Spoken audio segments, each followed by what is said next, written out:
Sometimes the past refuses to stay buried, no matter how deep we dig the grave. For 63-year-old Sheriff Amos Callahan, that truth would come clawing its way back to the surface on a dusty afternoon in Silver Hollow. His old Stallion Dustfire had been acting strange for weeks, circling the same patch of earth behind the corral like a dog with a buried bone. Most folks would have dismissed it as stubborn horse behavior, but Amos had learned to trust his stallion's instincts over the years. When he finally grabbed a shovel and started digging, what he found would shake him to his very core. A rusted iron ring, a hidden cellar, and inside, skeletal remains that belonged to Sarah Mackenzie, the woman who vanished 20 years ago.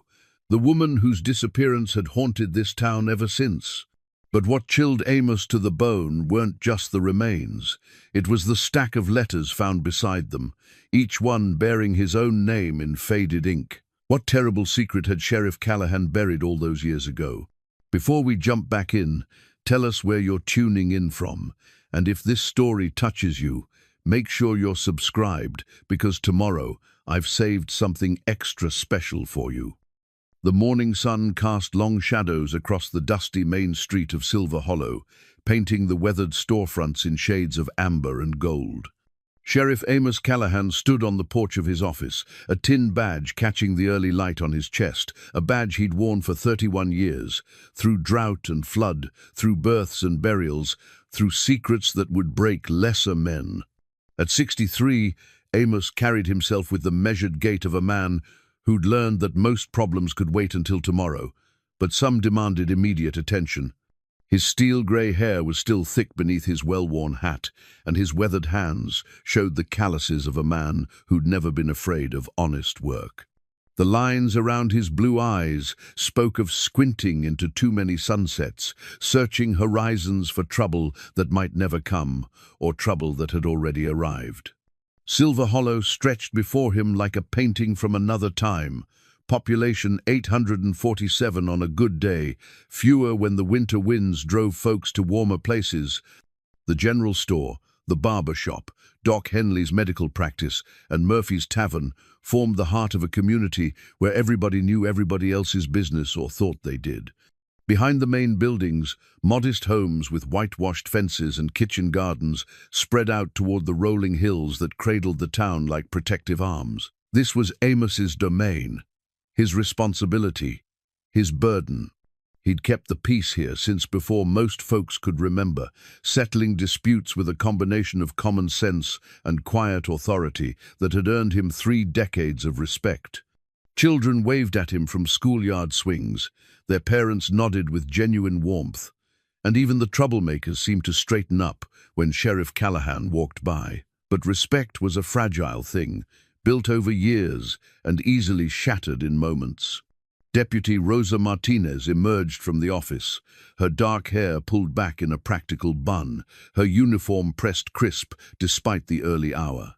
At 32, she'd been Amos's second-in-command for 6 years, long enough to read his moods and respect his methods. She was the daughter he'd never had, the future of law enforcement in Silver Hollow when his time came to hang up the badge. "Morning reports are on your desk," she said, settling beside him on the porch steps. "Old Mrs. Peterson's convinced someone's stealing her newspapers again." "Same someone who's been stealing them for 15 years?" Amos asked with a slight smile. "The very same mysterious newspaper thief who turns out to be a raccoon every time we investigate." Rosa's eyes crinkled with shared amusement, though this time she swears she saw boot prints. Amos nodded, filing the information away.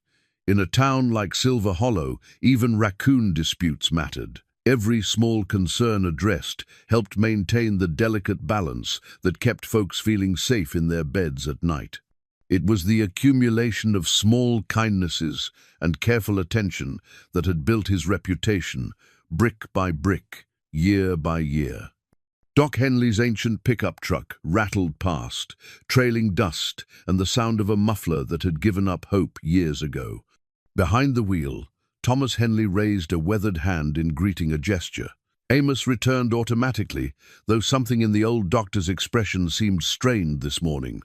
At 74, Doc had delivered half the babies in Silver Hollow and seen most of their grandparents into the ground. If anyone understood the weight of keeping secrets, it was him.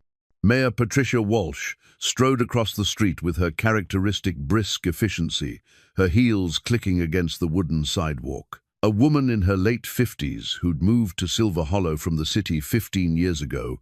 She brought organizational skills and political connections that had helped secure funding for road improvements and a new school roof. But she'd never quite lost the air of someone who considered small-town life a temporary assignment rather than a calling. "Sheriff," she called, waving a manila folder. "I need to discuss the budget proposal for next quarter, particularly the overtime allocations." Amos touched the brim of his hat. "I'll stop by after lunch, Mayor. Got some morning rounds to finish first." Patricia's smile was professional but impatient. She'd grown accustomed to getting her way quickly in city government, and the slower pace of rural decision-making sometimes tested her patience. "Of course, but let's not put it off too long. The county commissioners want our numbers by Friday." As she continued down the street, Rosa shook her head slightly. "Still thinks we operate on city schedules out here." "She means well," Amos said, though privately he sometimes wondered if Patricia Walsh's vision for Silver Hollow included room for the kind of quiet community policing that had served them so well. Progress wasn't always improvement, especially when it came at the cost of the personal connections that held small towns together. The bell above Murphy's tavern door chimed as old Pete Kowalski emerged, moving with the careful steps of a man nursing yesterday's poor decisions. Pete had been Silver Hollow's unofficial town drunk for 20 years, harmless but persistent, a walking reminder of how easily a man could lose his way.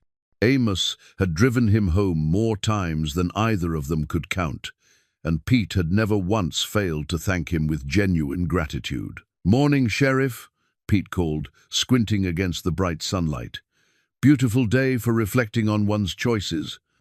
"Every day's good for that, Pete," Amos replied. "You need a ride home?" "Nah, I'm walking the straight and narrow today. Literally." Pete gestured toward the sidewalk with mock solemnity. "Doc says my liver needs the exercise more than my drinking arm does." Rosa suppressed a laugh as Pete continued his careful navigation toward home. It was moments like these that reminded Amos why he'd chosen to spend his life in Silver Hollow rather than accepting offers from larger departments over the years. Here, he wasn't just enforcing laws, he was tending to a community, nurturing relationships, keeping watch over people who'd become family over the decades. But family relationships were complicated things, full of love and loyalty, secrets and shame. And Amos Callahan carried more secrets than most people suspected. The memory hit him without warning, as they often did, Sarah Mackenzie's laugh echoing across Murphy's back room during one of the town's rare celebrations. Her auburn hair catching lamplight, her green eyes bright with mischief and something deeper, something that had made his heart skip beats he was too old and too careful to be skipping. She'd been 28 to his 43, too young and too beautiful for a small-town sheriff with more yesterdays than tomorrows. But she'd seen something in him worth pursuing, and for 6 months 20 years ago, Amos had allowed himself to believe in second chances. Until she disappeared without a trace, leaving behind questions that had never been answered and a hole in his chest that had never quite healed. "You okay, Sheriff?" Rosa's voice brought him back to the present. "You look like you've seen a ghost." Amos straightened, adjusting his hat to shade his expression. "Just thinking about all the things that need doing today. Come on, let's make those rounds." They walked together down Main Street, Amos greeting each person they passed with the easy familiarity of shared history. Mrs. Chen outside the bakery, flour dusting her apron as she arranged fresh loaves in the window display. Young Jimmy Walsh, the mayor's nephew, practicing basketball shots behind his uncle's garage, each miss followed by muttered determination to do better. Sarah Martinez, Rosa's younger sister, hanging laundry that snapped and danced in the morning breeze like white flags of domestic peace. This was his world, his responsibility, his calling. These people depended on him to keep them safe, to solve their problems, to stand between them and whatever darkness might threaten their quiet lives. They trusted him with their secrets, their fears, their faith in tomorrow. The weight of that trust had never felt heavier than it did this morning, as Dustfire's strange behavior nagged at the edge of his consciousness like a persistent ache. Horses were honest creatures, incapable of deception or hidden agendas. When they acted strange, there was always a reason. And Amos had learned, over 31 years of wearing the badge, that when honest creatures tried to tell you something, the wise man listened. The shovel struck something metallic 3 feet down, sending a jarring vibration up Amos's arms that seemed to echo in his bones. He'd been digging for 20 minutes, following Dustfire's insistent circling, and sweat had soaked through his shirt despite the cool evening air. The stallion stood nearby, no longer pacing, his dark eyes fixed on the growing hole with an intensity that made Amos's skin crawl. Scraping away the last inches of packed earth, Amos exposed a rusted iron ring, its surface pitted with decades of corrosion. The metal felt cold against his palm as he grasped it and pulled, expecting resistance. Instead, a wooden trapdoor lifted easily, as if someone had maintained the hinges despite the rust on its surface hardware. The smell hit him first, musty earth and something else, something organic and wrong that made his stomach lurch. His flashlight beam cut through the darkness, revealing crude wooden steps descending into a cellar that shouldn't exist. This land had been in the Callahan family for 4 generations, and no one had ever mentioned underground chambers.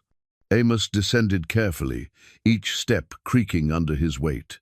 The cellar was smaller than he'd expected, maybe 8 feet square, with walls of fitted stone that spoke of careful construction. Someone had taken time to build this properly, to make it last. Mason jars lined makeshift shelves along one wall, their contents long since spoiled. A few pieces of rotting furniture suggested this had once been a storage space, maybe a root cellar from the early days of the homestead. But it was the far corner that stopped his heart. Skeletal remains lay arranged on what had once been a blanket, now mostly decomposed threads clinging to yellowed bones. The skull faced the entrance, as if whoever had been placed here was still waiting for someone to return. Scraps of faded fabric suggested a dress, and the delicate bone structure indicated a woman. Beside the remains, wrapped in oiled cloth that had preserved them against time and moisture, lay a stack of letters tied with a ribbon that had once been blue. With trembling hands, Amos lifted the bundle and carefully untied the ribbon. The paper was yellowed but readable, and the first envelope bore his name in handwriting he recognized with a shock that nearly dropped him to his knees. Sarah Mackenzie's careful script, the same handwriting that had once left him love notes tucked under his office door. The first letter was dated 3 days before Sarah's disappearance. Amos's hands shook as he unfolded the paper, his flashlight beam wavering across words that reached out from 20 years in the past like ghostly fingers. My dearest Amos, if you're reading this, then my worst fears have come true. I never wanted to involve you in what I've discovered, but I need someone to know the truth in case something happens to me. The people I trusted, the life I thought I understood, none of it is what it seemed. I came to Silver Hollow for reasons I couldn't tell you, reasons that have nothing to do with the story everyone believes about my past. My real name is not even Sarah Mackenzie, though I've grown to love the woman I became when I took that identity. I've grown to love this town, these people, and most of all, I've grown to love you in ways that complicate everything I was sent here to do. Amos sank to his knees beside the skeletal remains, the letter clutched in hands that seemed to belong to someone else. Sarah had lied to him. Everything he'd believed about their relationship, about her reasons for coming to Silver Hollow, about her feelings for him, all of it built on deception. But as he read further, the betrayal gave way to something far worse. Understanding. I was FBI agent Sarah Chen, assigned to investigate corruption and money laundering operations that we believe center on Silver Hollow. What started as a routine investigation into suspicious bank transfers has uncovered something much larger and more dangerous. People you trust, people we both care about, are involved in activities that have brought violence and death to this community. The pregnancy I told you about is real, Amos, but it's not what you think. I've never been pregnant. It was part of my cover story, a way to explain why I might need to leave town suddenly if my investigation was compromised. I've hated lying to you about this more than anything else, because I see how it hurts you to think I'm carrying your child and planning to leave. But now I understand I may actually need to disappear, and not by choice. I've learned too much about the wrong people, and I believe they suspect who I really am. The letter went on to detail bank records, shipping manifests, and meeting locations that painted a picture of Silver Hollow as a way station for illegal activities stretching back years. Names appeared that made Amos's blood run cold: respected citizens, town leaders, people he'd shared coffee with and trusted with his life. The final letter was dated the day Sarah disappeared. Amos, tonight I meet with my contact to arrange extraction. I have enough evidence to bring federal charges, but I also have proof that someone in law enforcement is involved. I can't risk contacting the wrong person, which is why I haven't told you any of this directly. I want you to know that what grew between us was real, even if it started as an assignment. I fell in love with Sheriff Amos Callahan, not because the job required it, but because you're a good man in a world that seems increasingly short of them. When this is over, when the arrests are made and the trials concluded, I hope I can return as Sarah, not Mackenzie, not Chen, just Sarah, and see if what we had can survive the truth. If something happens to me, look for the evidence I've hidden. Trust Deputy Martinez. I've watched her work, and she has the integrity this investigation will need. Trust Doc Henley. He suspected something was wrong and tried to warn me, though he doesn't know specifics. Don't trust Mayor Walsh. Don't trust Thomas Mackenzie at the bank. And Amos, I'm sorry, but don't trust Sheriff Jake Morrison from the county office. The corruption reaches further than Silver Hollow. I love you. I hope that's enough. Sarah. Amos sat in the darkness for a long time. The letters scattered around him like fallen leaves from a poisoned tree. 20 years of guilt, 20 years of wondering what he could have done differently, 20 years of carrying the weight of Sarah's disappearance, all of it based on lies that were actually truths too dangerous to speak. She'd been trying to protect him by keeping secrets. She'd been killed not for love or jealousy or any of the motives that had haunted his dreams, but for doing her job too well.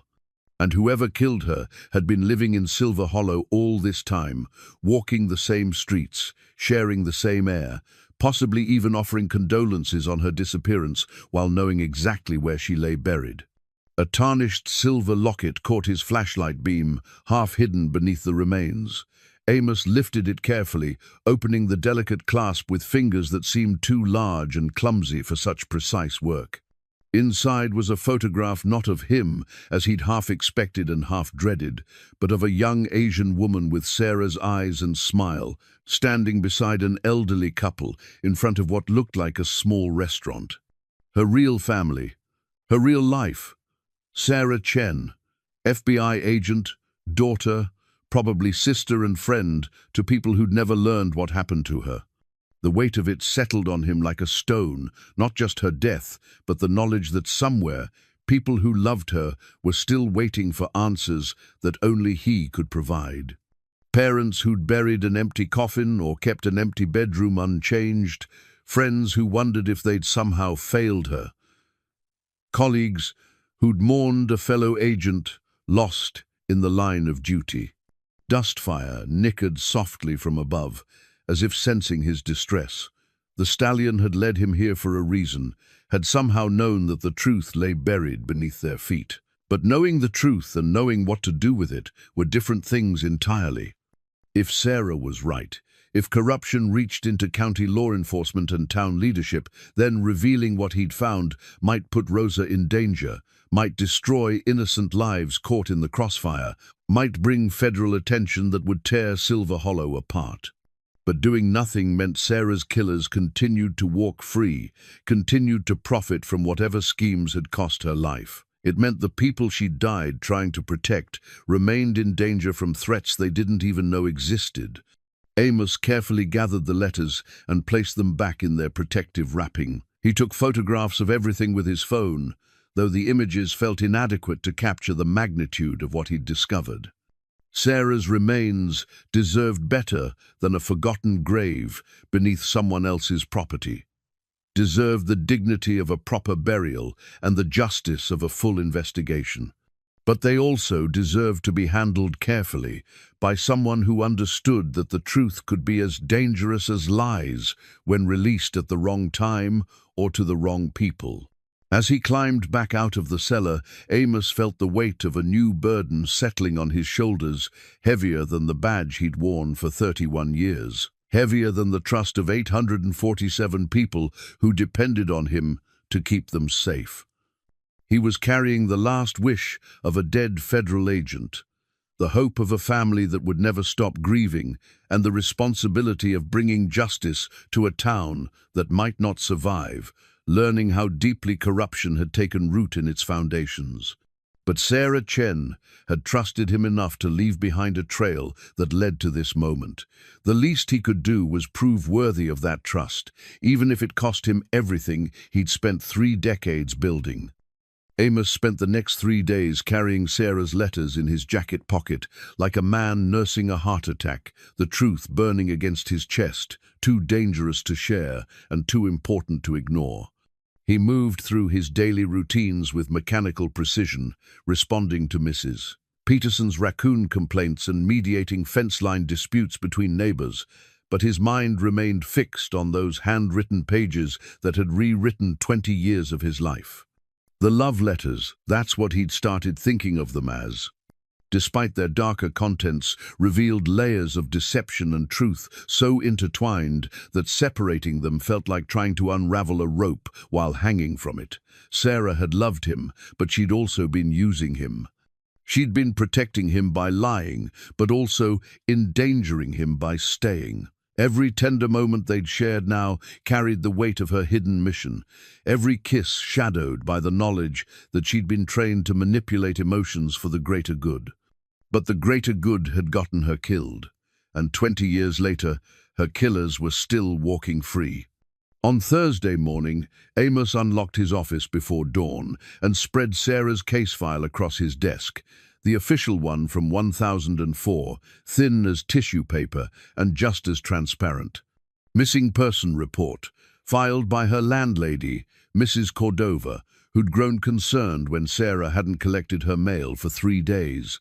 Initial investigation conducted by Sheriff Jake Morrison from County, assisted by then-Deputy Amos Callahan.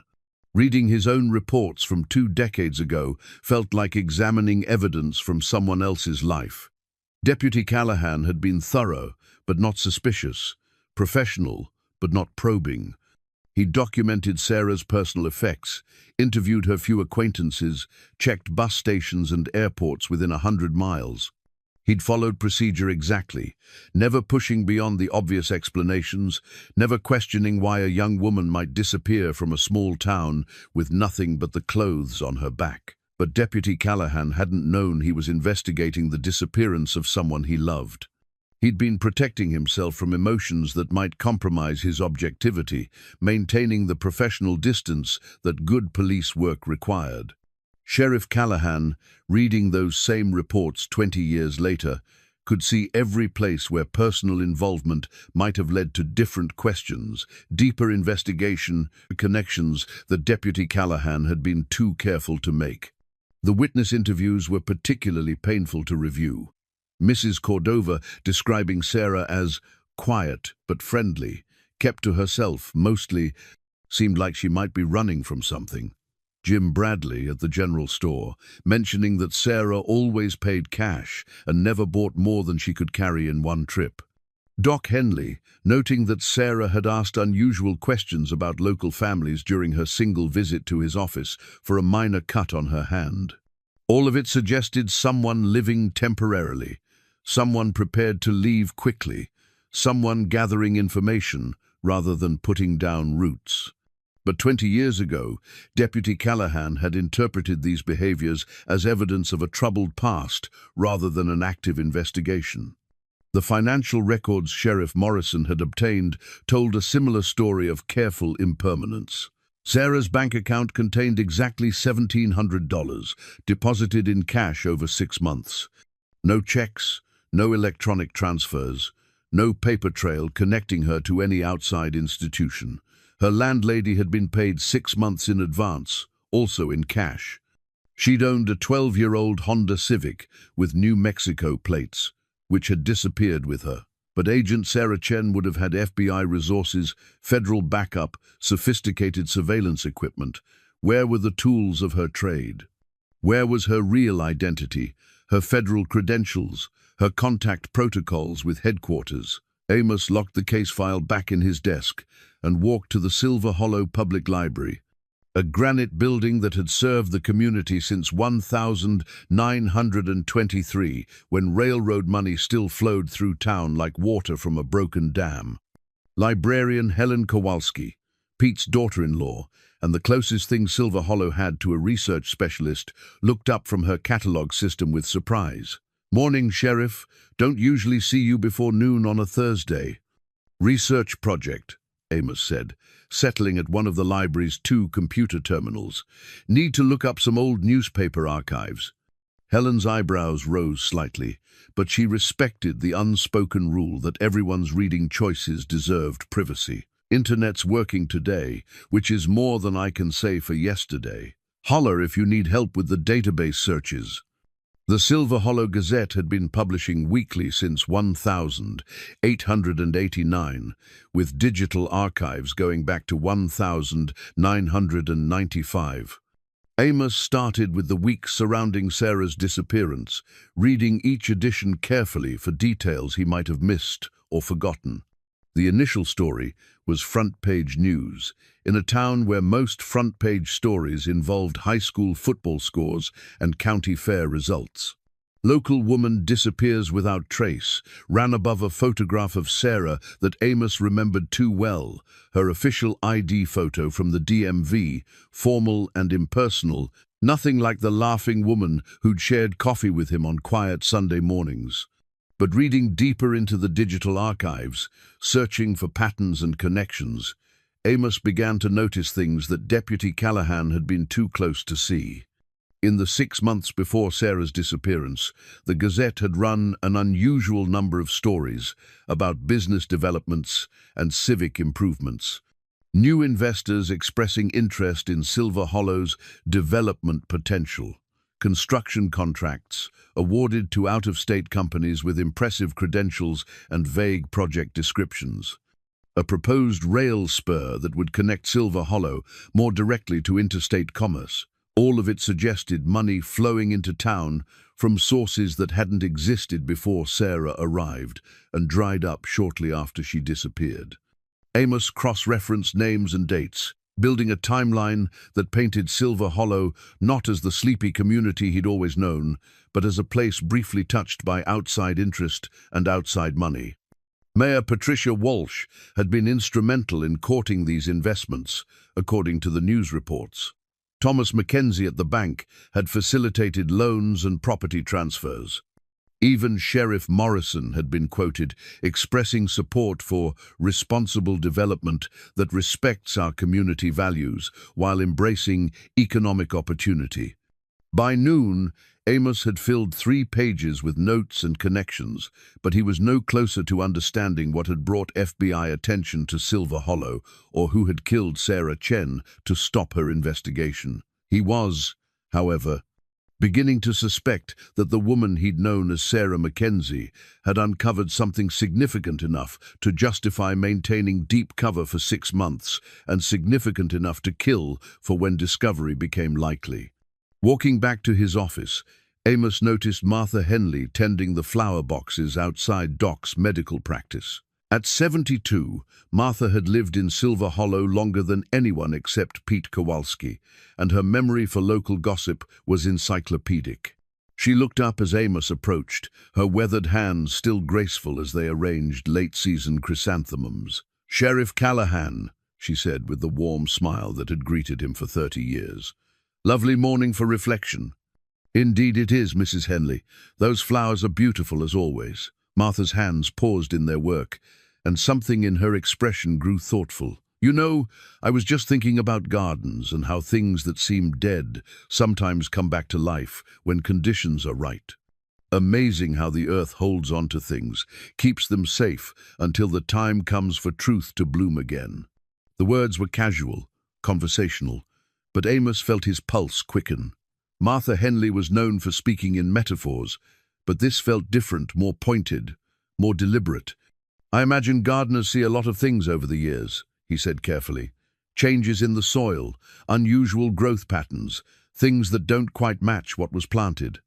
Martha's eyes met his, and he saw something there that might have been relief or recognition or warning. "Oh yes, Sheriff. Gardeners see everything eventually.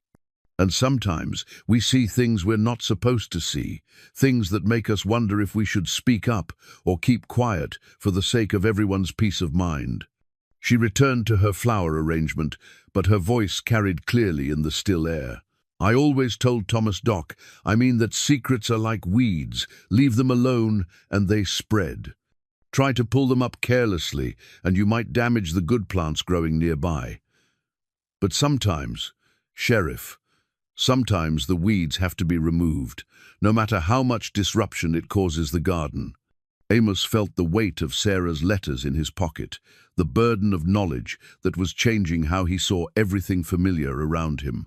Martha Henley knew something about Sarah's disappearance, maybe not the full truth, but something significant enough to speak in careful metaphors to the town sheriff after 20 years of silence. "Mrs. Henley," he said quietly, "if a gardener discovered something that needed attention, something that might require help from someone with different expertise, would you encourage them to reach out?" Martha's hands stilled completely, and when she looked at him again, her expression held depths of knowledge and sorrow that took his breath away. "I would tell them," she said slowly, "to be very careful about who they trust. And I would tell them that some plants have roots deeper than anyone expects, and pulling them up might disturb more earth than they're prepared to handle." She paused, glancing toward the bank, where Thomas Mackenzie's office window reflected the midday sun. "But I would also tell them that letting poisonous things grow unchecked eventually kills everything good in the garden." Amos touched the brim of his hat and continued toward his office, but Martha's voice followed him one last time. "Sheriff, that young woman who disappeared all those years ago, Sarah Mackenzie, she used to stop by sometimes, ask me about local families, local history.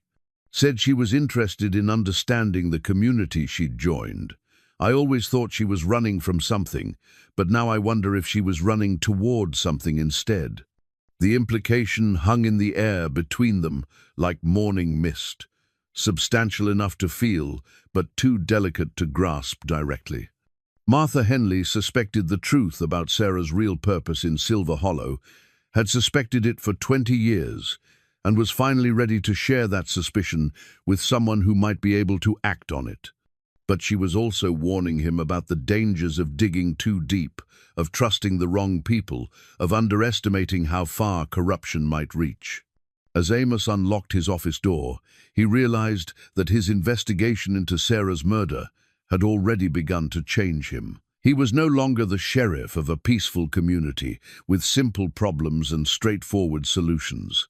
He was now the custodian of federal evidence, the keeper of dangerous secrets, and potentially the only person standing between Silver Hollow and a reckoning that had been 20 years in the making.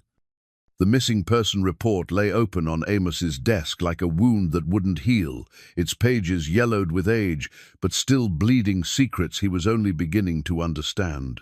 Friday morning brought autumn's first real chill, and he'd arrived at the office before sunrise to study the document that had haunted him for 20 years, though now for entirely different reasons. Deputy Rosa Martinez found him there at 7:30, squinting at photocopied witness statements under the harsh fluorescent light that made everything look sickly and insubstantial. She set 2 cups of coffee on his desk and settled into the chair across from him with the easy familiarity of someone who'd learned to read his moods. "You've been acting strange all week," she said without preamble. "Distracted, jumpy, asking odd questions about old cases. Either you're having a midlife crisis 20 years late, or something's eating at you that I need to know about." Amos looked up from the report, studying Rosa's face in the morning light, filtering through the office windows. Sarah's last letter had specifically mentioned trusting Deputy Martinez, had praised her integrity and instincts. But trusting someone with information that could get them killed was different from trusting them with routine police work, and Amos wasn't ready to make that leap. Not yet. "Just reviewing some old files," he said, closing the folder carefully. "Sometimes a fresh look at cold cases turns up things we missed the first time."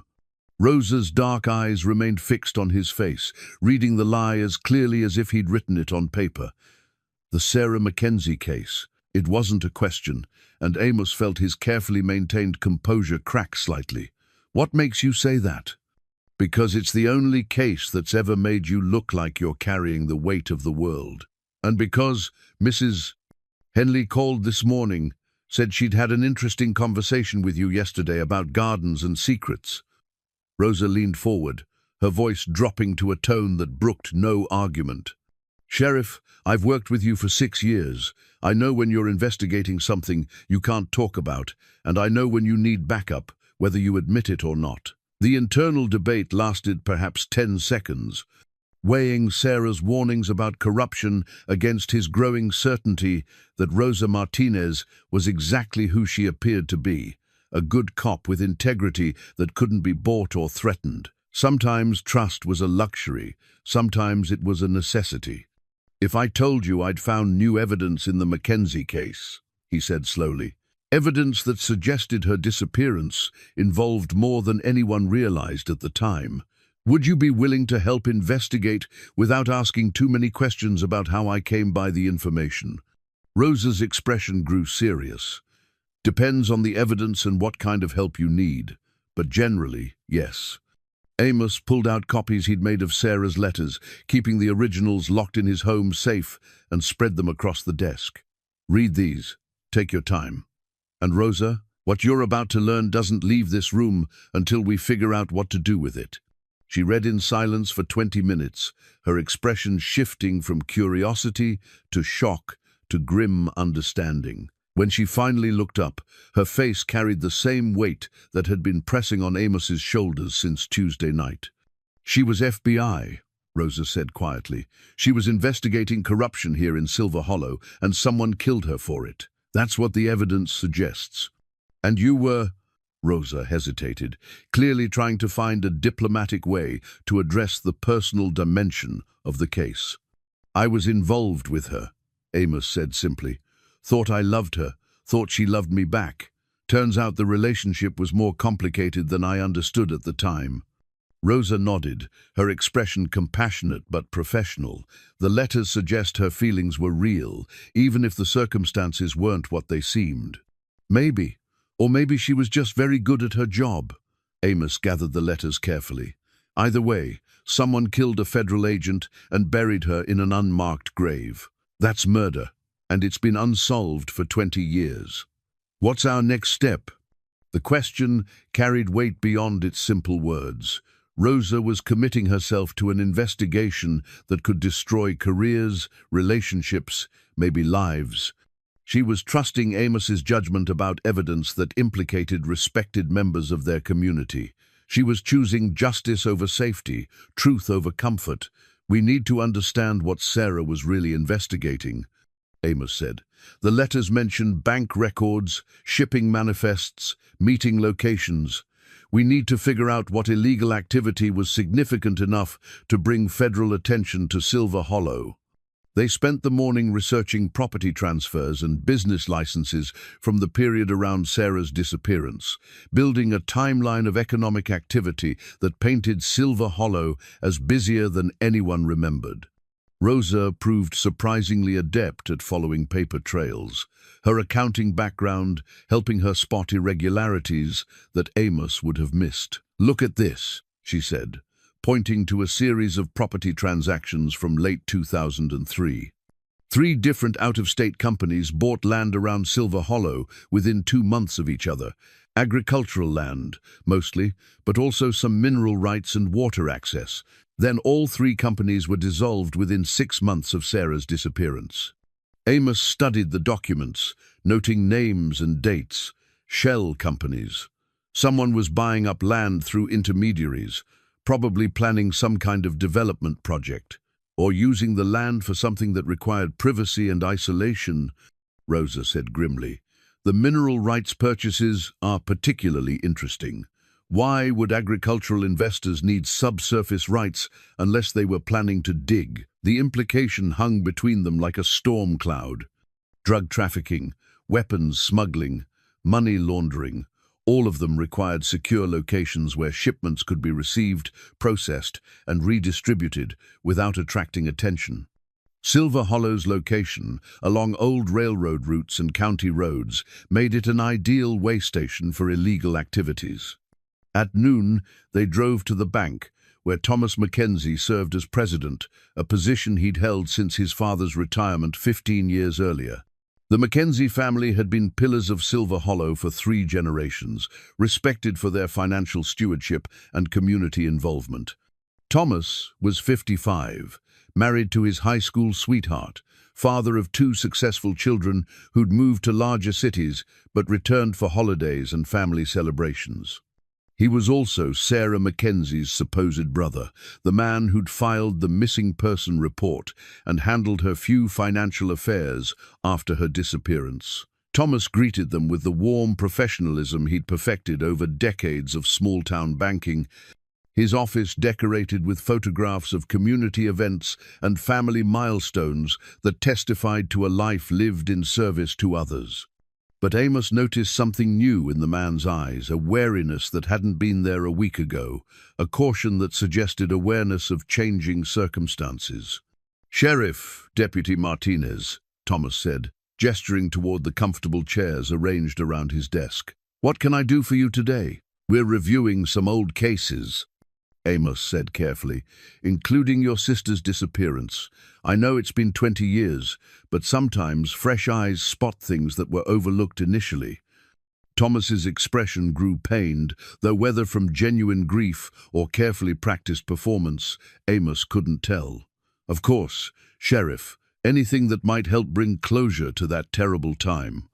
"Tell me about Sarah's background before she came to Silver Hollow," Rosa said, her notebook open and pen ready. "Her education, previous employment, why she decided to move here." The questions were routine, the kind any investigator might ask when reviewing a cold case. But Amos watched Thomas's face carefully, looking for tells that might reveal knowledge he shouldn't possess. "Sarah was always the restless one in our family," Thomas said, his voice carrying the weight of old sorrow. "Graduated from college in Albuquerque, worked various jobs, never seemed to find her place.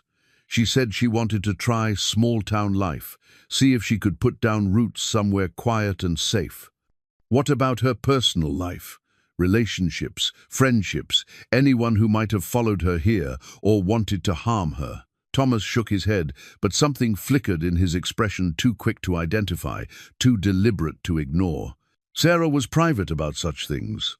I know she was dating someone here in town, but she never discussed details with family." The lie was smoothly delivered, practiced and polished, but it was still a lie.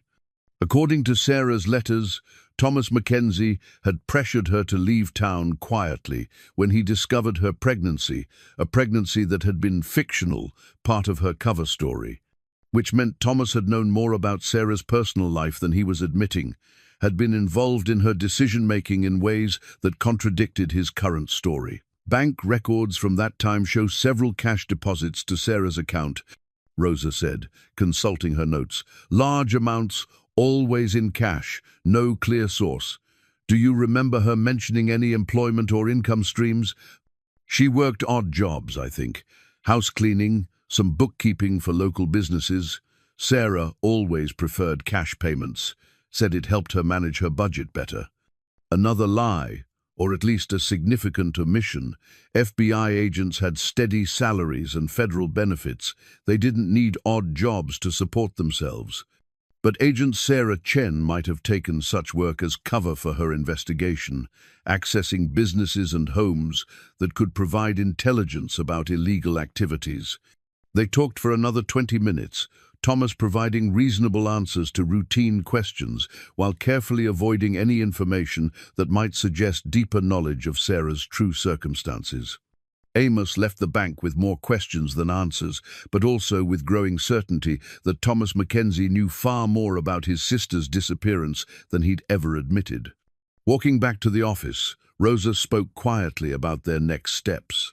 "He's lying, but we can't prove it yet. And even if we could, lying about a family member's personal life isn't necessarily criminal. Depends on why he's lying," Amos said. "If he knew Sarah was investigating illegal activities, if he was involved in whatever brought her here, then his lies become obstruction of justice, accessory after the fact, maybe conspiracy. We need more evidence, paper trails, witness statements, something concrete that connects him to whatever Sarah was really investigating." They were interrupted by the sight of Mayor Patricia Walsh striding toward them from the direction of the post office, her expression carrying the kind of determined focus that usually meant trouble for everyone in her path. She intercepted them outside Murphy's Tavern, her manila folder clutched like a weapon. "Sheriff, I need to discuss your budget requests immediately. The county commissioners are asking specific questions about your overtime allocations, and I need answers before this afternoon's meeting." Amos studied her face, noting the tension around her eyes, the slight tremor in her hands that suggested stress beyond routine budget concerns. According to Sarah's letters, Mayor Walsh was someone he shouldn't trust, someone potentially involved in the corruption that had cost Agent Chen her life. "Of course, Mayor. Why don't we schedule a meeting for Monday morning when I can give you my full attention?" Patricia's jaw tightened. "This can't wait until Monday. The commissioners want explanations now, particularly about your recent investigative activities and any unusual expenses related to old cases." The words were carefully chosen, but their implications struck Amos like a physical blow. Someone had been watching his activities, tracking his research, reporting back to people who had reasons to be concerned about renewed interest in 20-year-old mysteries. "I'm not sure what you mean by unusual expenses," he said evenly. "Standard police work doesn't require special budget allocations. Nevertheless, I need detailed accounting of your time and resources for the past week. Written reports, expense justifications, explanations of any evidence collection or storage costs." Patricia's voice carried an edge of authority that suggested consequences for non-compliance. Rosa stepped forward slightly, her hand resting casually near her service weapon, in a gesture that could appear innocent to casual observers, but carried clear meaning for anyone watching carefully. "Mayor, is there some specific concern about the sheriff's work that we should address directly?" The standoff lasted perhaps 10 seconds before Patricia's political instincts reasserted themselves. Her smile returned, professional and cold, but her voice modulated to more reasonable tones. "Of course not, Deputy. I'm simply doing my job, ensuring proper fiscal oversight of municipal resources. Sheriff, I'll expect those reports by close of business today." As she walked away, Amos felt the weight of Sarah's warnings settling more heavily on his shoulders. The investigation was already drawing attention from people who had reasons to keep the past buried. And if Mayor Walsh was involved in whatever had gotten Sarah killed, then time was running out to gather evidence before powerful people moved to protect themselves. The game had begun, whether he was ready or not. Saturday morning found Amos back at the cellar where Sarah's remains lay waiting for justice, this time armed with a more powerful flashlight and a growing sense that the underground chamber held secrets beyond a single grave. Rosa stood beside him at the edge of the hole, her expression grim as she surveyed the scene that had haunted his dreams for 4 nights running. "The construction is too sophisticated for a simple root cellar," she said. studying the fitted stone walls and carefully mortared joints. Someone invested serious time and effort in building this space to last. Amos nodded, playing his light across the walls more systematically than he'd done during his initial shocked discovery. The stonework was indeed professional quality, the kind of craftsmanship that spoke of expertise and planning rather than hasty concealment. But it was the far wall that drew his attention, now an area partially obscured by the makeshift shelving that had once held preserved goods. Moving carefully around Sarah's remains, he examined the wall more closely and found what he'd suspected, a seam in the stonework, barely visible but suggesting another opening beyond the burial chamber. The shelving unit, when moved aside, revealed a narrow passage that disappeared into darkness beyond his flashlight's range. "There's more," he said quietly. "This cellar connects to something else." Rosa descended the wooden steps carefully, her own flashlight adding to the illumination that made the underground space feel less like a tomb and more like an archaeological discovery. Together, they squeezed through the narrow opening and found themselves in a tunnel that had been carved from the living rock, its walls smooth from decades of use and lined with wooden supports that spoke of Prohibition-era construction. "Bootlegger tunnels," Rosa breathed, her voice echoing strangely in the confined space. "I've heard stories about these, but I always thought they were local folklore." The tunnel stretched in both directions, disappearing beyond their combined lights. Amos chose the path that led away from his property, following a route that seemed to angle toward the center of town. The construction was remarkable for its era proper drainage, adequate ventilation, even electrical conduits that suggested the tunnels had been maintained and modernized over the decades since Prohibition ended. After 200 yards of careful progress, they emerged into a larger chamber that took Amos's breath away. This was no simple smuggler's cache, but a sophisticated distribution center with multiple tunnels branching off in different directions and evidence of recent use that made his blood run cold. Empty wooden crates lined the walls, their markings indicating contents far removed from bootleg whiskey. Shipping labels in multiple languages, customs stamps that suggested international origins, and serial numbers that spoke of modern logistics rather than 1920s moonshine operations. Someone had been using these tunnels for large-scale smuggling operations, and the evidence suggested activity that had continued into the present day. Rosa found a bootlegger's map tucked into a wooden crate, its hand-drawn lines showing tunnel routes that connected Silver Hollow to locations throughout the county. The map was annotated in multiple hands, with dates and codes that suggested decades of use by different organizations for different purposes. "This explains how Silver Hollow could be a distribution center," she said, studying the intricate network of underground passages. "You could move cargo in and out of town completely invisibly, connect to railroad lines and highways without any surface transportation that might attract attention." Amos traced the tunnel routes with his finger, noting connections to properties throughout Silver Hollow and beyond. The bank, the old railroad depot, Mayor Walsh's property, even connections that led toward the county sheriff's office 20 miles away. What had started as Prohibition-era bootlegging infrastructure had evolved into a sophisticated smuggling network that could handle modern criminal enterprises. But it was the evidence of recent activity that concerned him most. Fresh tire tracks in the tunnel floors where wheeled carts had transported heavy loads. New electrical installations that provided lighting and power for operations. Climate control systems that would protect sensitive cargo from temperature and humidity variations. Someone was still using these tunnels, still operating whatever criminal enterprise had brought FBI agent Sarah Chen to Silver Hollow and cost her life. They followed another branch of the tunnel system that led upward toward what Amos calculated must be the center of town.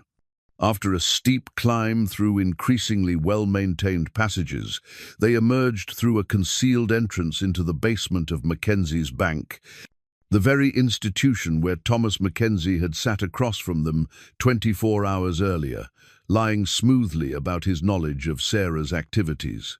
"He's been using the bank as a front," Rosa said, examining sophisticated security systems and surveillance equipment that had no legitimate purpose in a small-town financial institution. "Whatever they're smuggling comes through the tunnels and gets processed here before distribution." The basement contained evidence of money laundering operations that dwarfed anything Amos had imagined possible in Silver Hollow. Currency counting machines, document shredders, computers with encrypted hard drives, and safes that were considerably more sophisticated than anything needed for routine banking operations. But it was the shipping manifests they found that revealed the true scope of the criminal enterprise Sarah had been investigating. Drugs, yes, but also weapons, stolen art, conflict minerals, and human trafficking documentation that made Amos's stomach turn. Silver Hollow hadn't just been a way station for criminal activity, it had been a major distribution hub for multiple criminal organizations, with tentacles reaching across the country and internationally. And all of it flowing through the respectable facade of a small-town bank run by a man whose family had been trusted community leaders for 3 generations. Rosa photographed everything with her phone, while Amos copied serial numbers and shipping codes that could provide federal investigators with evidence of a criminal conspiracy spanning decades. The scope of what they'd uncovered was overwhelming, too large for a small-town sheriff to handle alone, too dangerous to ignore, too complex to unravel without resources they didn't possess. But they were interrupted by the sound of footsteps in the bank above them, heavy boots moving with purpose across the main floor. Amos checked his watch nearly noon on Saturday, when the bank should be closed and empty. Someone was conducting business that couldn't wait for normal hours, and their presence in the basement during such activities could prove fatal. They moved quickly but quietly toward the tunnel entrance, gathering their evidence and preparing to retreat through the underground passages. But the footsteps above were moving toward the basement stairs, accompanied by voices that carried clearly in the silence of the closed building. "Told you the sheriff's been asking questions about the Mackenzie woman," came a voice Amos recognized as Mayor Walsh's, tight with strain and barely controlled anger. "And I told you I handled it." "Thomas," Mackenzie replied, his tone carrying an edge that was nothing like the gentle banker who'd served them coffee and sympathy. "Callahan doesn't know anything that can hurt us. He knows enough to be digging into old files, asking about property transfers and business licenses. That's more than anyone's asked in 20 years. Thomas, more than we can afford to have anyone asking." The voices were getting closer, descending the stairs toward the basement where Amos and Rosa crouched in darkness beside the tunnel entrance. There was no time for a careful retreat, no opportunity to avoid confrontation if they were discovered. Rosa had her service weapon drawn, her expression grim as she positioned herself to cover their escape route. "We should have handled this problem when it first surfaced," Patricia Walsh continued, her voice now clearly audible as she entered the basement. "Should have made sure Sheriff Callahan understood the consequences of excessive curiosity about matters that don't concern him." "The consequences," Thomas replied, and his voice carried the cold certainty of a man who'd crossed lines that couldn't be uncrossed, "may still need to be explained, depending on what our investigation reveals about exactly what the good sheriff knows and how he came to know it." Amos felt the weight of Sarah's letters in his jacket pocket, evidence that could destroy the conspiracy, but also evidence that had already marked him for elimination. The conversation above made it clear that Mayor Walsh and Thomas Mackenzie were aware of his investigation, were treating it as a threat serious enough to require permanent solution. But as they huddled in the tunnel entrance, listening to plans for their potential murder being discussed with the casual efficiency of a business meeting, Amos realized something that sent ice through his veins. They weren't the only ones who'd been using the tunnels for clandestine activities. Fresh footprints in the tunnel floor behind them, heading in the direction they'd come from. Someone else had been in the passages recently. someone who'd followed their route and might now be positioned between them and their only known exit. The trap was closing, and Sheriff Amos Callahan was beginning to understand that investigating a 20-year-old murder might cost him and Rosa their lives before they could bring Sarah's killers to justice. The photographs were spread across Amos's kitchen table like evidence from a nightmare, their stark black and white images revealing Silver Hollow's respected citizens in situations that would destroy reputations and end careers. Sunday morning light filtered through his windows, casting harsh shadows across faces he'd known and trusted for decades, now revealed as participants in activities that justified federal investigation and 20 years of carefully maintained silence. Rosa sat across from him, her coffee growing cold, as she studied image after image of meetings that should never have occurred, transactions that violated every law governing legitimate business, and participants who represented the social and political leadership of their community. They'd found the photographs in a waterproof case hidden behind Sarah's remains, her final insurance policy against the people who'd ultimately killed her for knowing too much. "Look at the dates," Rosa said, pointing to timestamp markings that revealed when each image had been captured. These span almost 6 months. Sarah was documenting regular meetings, ongoing criminal activity, systematic corruption involving multiple participants. The images told a story of Silver Hollow as a carefully orchestrated criminal enterprise disguised as a sleepy rural community.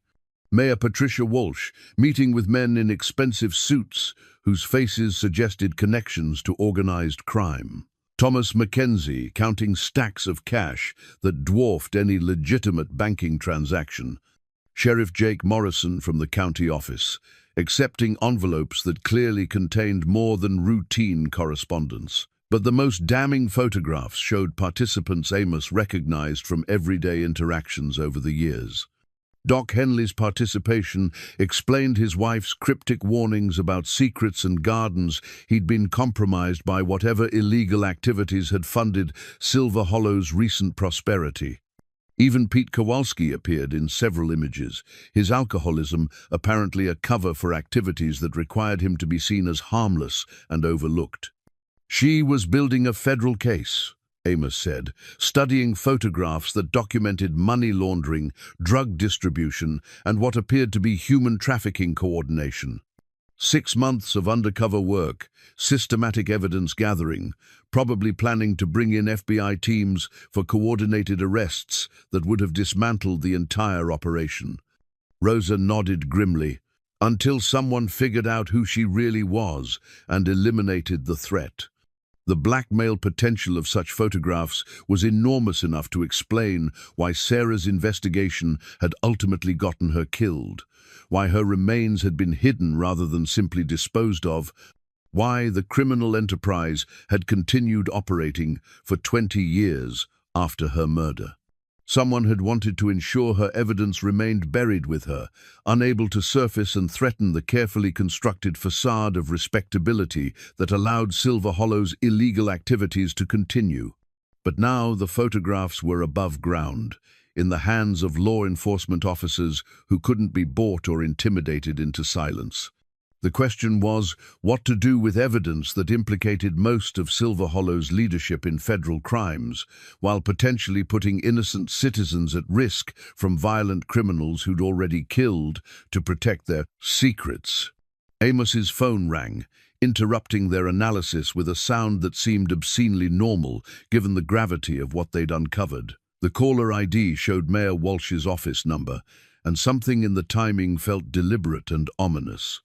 "Sheriff." Patricia's voice carried its usual professional efficiency, but underneath lay something that might have been threat or warning. "I need to see you immediately. There's been a development regarding your budget review that requires immediate attention. I can be there in an hour." "Now, Sheriff, this can't wait for your convenience. My office, immediately, and bring any files or evidence related to recent investigative activities you've been conducting." The line went dead, leaving Amos staring at the phone while Rosa gathered the photographs with efficient urgency. They both understood the implications. Their investigation had been discovered, their activities were being monitored, and Mayor Walsh was demanding immediate surrender of evidence that could destroy her and her co-conspirators. "It's a trap," Rosa said simply. "They know we've found Sarah's evidence, and they're moving to contain the damage." Amos nodded, his mind racing through options that all seemed to lead toward confrontation with people who'd already demonstrated willingness to commit murder. But running wasn't an option. Silver Hollow was his responsibility. Its citizens deserved protection from criminals who'd been exploiting them for decades, and Sarah Chen deserved justice even if it cost him his life. "We need backup," he said, reaching for his personal cell phone rather than the police radio that might be monitored by conspirators in county law enforcement. Federal backup, people who can handle evidence this sensitive and dangerous. But as he started to dial, Rosa's sharp intake of breath made him look toward the window, where vehicles were pulling into his driveway with the coordinated precision of a law enforcement operation.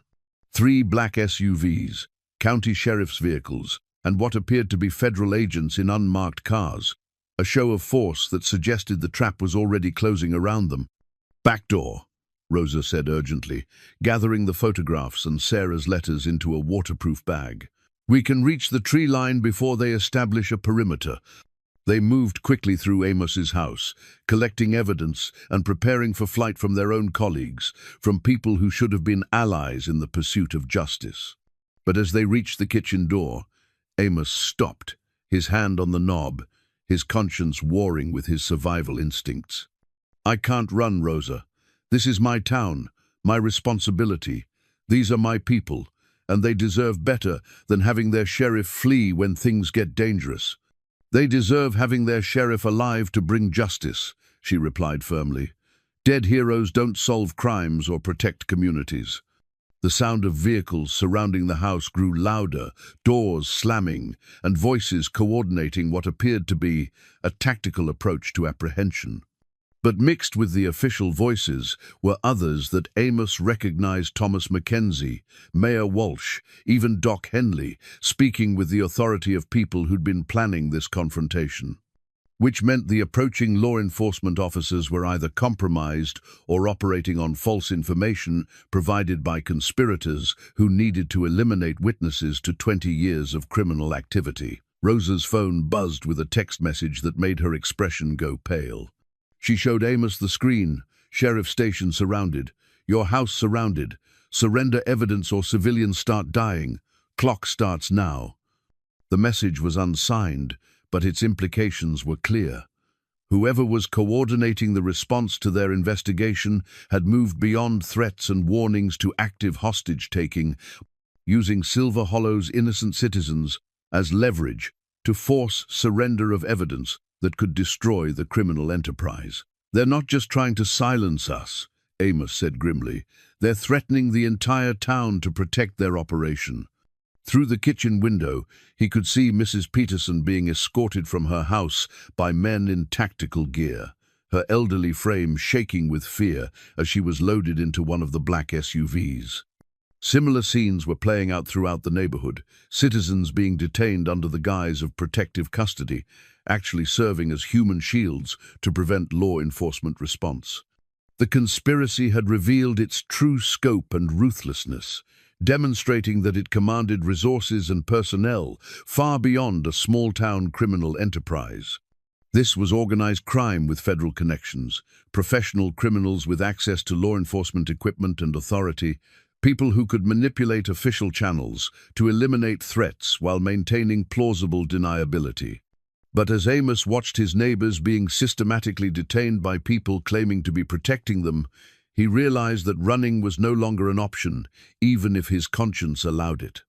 The only way to save Silver Hollow from the criminals who'd been exploiting it was to ensure Sarah's evidence reached federal authorities who weren't compromised by the conspiracy. And the only way to do that was to stay alive long enough to deliver testimony that could bring justice to a community that had been betrayed by its own leaders for 2 decades. Rosa was already moving toward the basement, toward the tunnel entrance they'd discovered beneath Amos's property. The same underground network that had allowed them to uncover the conspiracy might now provide their only escape route. But as they descended into the darkness with evidence that could save their town, Amos understood that they were entering a maze controlled by their enemies, pursued by people who knew the tunnels better and had resources they couldn't match.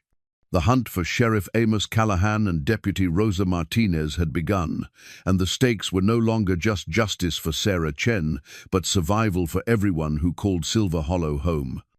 The false identity papers lay scattered across the tunnel floor where they'd fallen from Sarah's evidence cache, their official seals and federal formatting clearly visible in the harsh LED light of Rosa's tactical flashlight. But it was the photographs clipped to the documents that had frozen Amos in place, his hands trembling as he recognized a face he'd known intimately but had never truly understood. Agent Sarah Chen stared back at him from an FBI identification card, her expression professionally neutral, her real name typed in government fonts that made the deception feel both more and less personal. But these weren't the documents that had shattered his understanding of everything he'd believed for 20 years. Those were the mission briefings, the operational reports, the psychological profiles that revealed the truth about why Sarah Mackenzie had come to Silver Hollow and what her real feelings had been during their 6-month relationship. Target: Sheriff Amos Callahan. Rosa read from the operational directive, her voice hollow in the confined space of the tunnel. Asset is directed to establish intimate relationship with primary target to facilitate intelligence gathering on criminal activities within Silver Hollow jurisdiction. Target is believed to be either complicit in ongoing criminal enterprise or deliberately ignoring evidence thereof. The words hit Amos like physical blows, each sentence reframing memories he'd cherished into evidence of professional manipulation. Every tender moment, every declaration of love, every night they'd spent planning a future together, all of it orchestrated by federal agents who'd suspected him of corruption or criminal negligence. Sarah hadn't fallen in love with a small-town sheriff. She'd been assigned to seduce a potential criminal. "There's more," Rosa said quietly, lifting additional documents that bore more recent dates. Mission updates, revised assessments, recommendations for continued operation. But as she read the later reports aloud, a different picture emerged, one that complicated the narrative of simple deception in ways that made Amos's chest tighten with emotions he couldn't name. Subject Callahan appears to be genuinely committed to law enforcement principles and community protection, came Sarah's voice from 20 years in the past, preserved in official reports that had never been meant for his eyes. No evidence of corruption or criminal complicity detected, despite extensive observation and testing of subjects' integrity under various scenarios. The reports detailed Sarah's growing respect for Amos's character, her professional assessment that he was neither corrupt nor negligent, but simply operating in a small community where sophisticated criminal activity had been carefully concealed from local law enforcement. More than that, they revealed her growing personal attachment to a man she'd been sent to investigate but had found worthy of genuine affection. Agent Chen requests reassignment to avoid compromise of operational objectivity. Rosa read from a report dated 2 months before Sarah's death. Personal feelings for investigation target, threaten mission effectiveness and professional judgment. Recommend immediate extraction and replacement with agent capable of maintaining necessary emotional distance. But the request had been denied, and the final reports showed why. Sarah had uncovered evidence of criminal activity far more extensive than anyone had suspected, requiring continued deep cover to document the full scope of corruption. Her emotional involvement with Amos had provided perfect camouflage for an investigation that had expanded from suspected local corruption to international criminal conspiracy. "She did fall in love with you," Rosa said softly, studying the increasingly personal tone of Sarah's later reports. "The mission started as deception, but it became real. She was trying to protect both you and the investigation by requesting transfer. Amos sank against the tunnel wall, the weight of 2 decades of guilt and anger shifting into something more complex and painful. Sarah had loved him, but she'd also been trained to manipulate his emotions for federal purposes. She'd been protecting him from a criminal conspiracy he'd never suspected, but she'd also been evaluating his integrity and finding him wanting until proven otherwise. Every moment of their relationship had been both authentic and artificial, real and professional, true and false. The final documents in Sarah's cache revealed the scope of what she'd uncovered and why her superiors had refused her transfer request. Silver Hollow wasn't just a distribution point for drugs and stolen goods. It was a training facility for human trafficking operations, a money laundering center for international organized crime, and a weapons cache that supplied criminal organizations across the Southwest. The respectable citizens of Silver Hollow weren't just participants in local corruption. They were key operatives in a criminal network that stretched from Mexico to Canada, from legitimate businesses to international cartels. Mayor Walsh coordinated political protection and law enforcement corruption. Thomas Mackenzie handled financial operations and money laundering. Doc Henley provided medical services for human trafficking victims and treated injuries that couldn't be reported to hospitals. Even Sheriff Jake Morrison from the county office wasn't just taking bribes. He was actively coordinating law enforcement protection for criminal activities, using his authority to suppress investigations and eliminate threats to the conspiracy. Sarah's final report, dated the day she disappeared, revealed her discovery that the conspiracy included federal agents within the FBI itself. Her request for extraction had been denied, not because the investigation required continued deep cover, but because someone in federal law enforcement was protecting the Silver Hollow operation and couldn't afford to have Agent Sarah Chen escape with evidence of their involvement. She wasn't killed by local conspirators, Amos said, understanding flooding through him like cold water. She was eliminated by federal agents who were protecting the operation from within the Bureau. Rosa nodded grimly. And if they killed a federal agent 20 years ago to protect this conspiracy, they won't hesitate to kill a small-town sheriff and his deputy to keep it buried now. The sound of movement in the tunnels behind them interrupted their analysis, footsteps and voices that were getting closer. Searchers who knew the underground passages and were systematically checking each branch and chamber. But these weren't the heavy boots of tactical teams or the coordination calls of legitimate law enforcement. These were the quiet movements of professionals who operated in shadows, who eliminated problems without fanfare or official acknowledgement. "We need to reach federal authorities who aren't compromised," Rosa said, gathering Sarah's evidence with efficient urgency. "But we can't trust FBI channels if the conspiracy reaches that high." Amos thought of the photographs showing Sheriff Morrison's involvement, the documents revealing political corruption at multiple levels, the scope of criminal activity that required protection from federal agents. Standard law enforcement channels were compromised, official investigation protocols would be blocked or misdirected, and any attempt to surrender evidence through normal channels would result in their deaths and the evidence's destruction. But as they prepared to flee deeper into the tunnel system, Amos remembered something from Sarah's letters that offered a different possibility. She'd mentioned Doc Henley, trying to warn her, suggesting he suspected something was wrong, even though he didn't know specifics. If Doc was involved in the conspiracy, but had developed conscience about it, he might be the key to reaching help that couldn't be corrupted or silenced.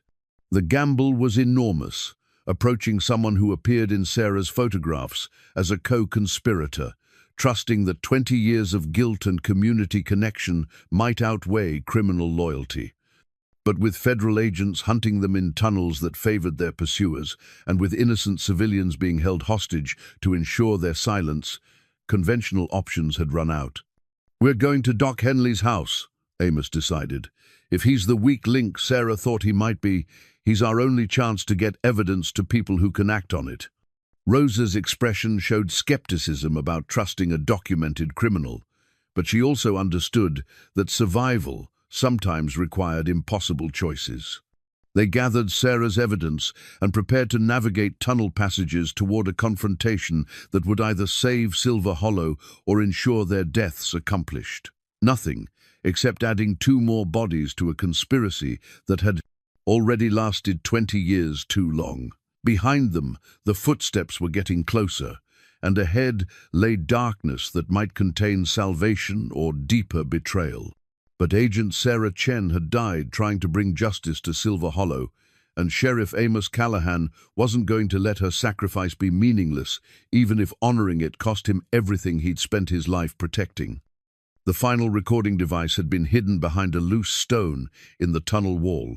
Its digital memory containing Sarah Chen's last testament, 43 minutes of evidence that would either save Silver Hollow or ensure its destruction. Amos and Rosa huddled in the darkness beneath Doc Henley's house, listening to a dead woman's voice explain how deep the corruption ran and how many people would die if her evidence never reached the right authorities. This is Agent Sarah Chen, badge number 2847, recording final operational summary for case file, Silver Hollow, 77 Alpha. Sarah's voice was steady despite circumstances that must have been terrifying, professional, even as she documented her own impending murder. If this recording is discovered, it means my extraction failed, and the conspiracy has likely eliminated me to protect their operation. The recording revealed details that the written reports hadn't captured conversations Sarah had overheard, meetings she'd witnessed, evidence of criminal activities that stretched far beyond what Amos had imagined possible in his quiet community. But more than that, it revealed her growing certainty that federal agents were protecting the Silver Hollow operation, that her own superiors were compromised, that requesting backup through official channels would result in her death rather than rescue. FBI Assistant Director Marcus Webb has been coordinating protection for the Silver Hollow operation since at least 2001. Sarah's voice continued, naming names that made Rosa's face go pale in the dim light. Counterintelligence suggests Webb has been receiving payments through offshore accounts in exchange for suppressing investigations and eliminating agents who get too close to the truth. Webb was a name both Amos and Rosa recognized from news reports about federal law enforcement successes, a decorated agent whose career had been built on high-profile arrests and terrorist interdictions. But according to Sarah's recording, Webb's success had come from protecting some criminal enterprises while publicly destroying others, creating the appearance of effective law enforcement, while actually managing which crimes received attention and which remained hidden. Local operatives are expendable to Webb's network, Sarah explained, her voice carrying the weight of someone who'd realized the full scope of betrayal. Mayor Walsh, Thomas Mackenzie, Sheriff Morrison, they're all assets that can be sacrificed if the operation is threatened. But Webb can't afford to have federal evidence surface that connects him to international criminal activities. The recording detailed Sarah's final plan, a desperate gambit to get evidence to congressional oversight committees that operated outside FBI jurisdiction, to journalists who specialized in federal corruption, to anyone with the resources and authority to act on what she'd discovered. But it also revealed her growing certainty that she wouldn't survive to see justice done. "I've hidden evidence caches throughout Silver Hollow," she said, her voice beginning to show strain as footsteps could be heard in the background. "Physical documents, photographs, financial records, recordings like this one. If something happens to me, if I disappear or die under suspicious circumstances, someone needs to find these caches and ensure they reach federal prosecutors who aren't compromised by Webb's network." Rosa paused the recording, her expression grim as she processed the implications. She scattered evidence throughout the town, multiple locations, insurance against exactly what happened to her. But for 20 years, no one knew to look for it, because everyone believed she was just Sarah Mackenzie, a troubled young woman who disappeared from a small town, Amos said.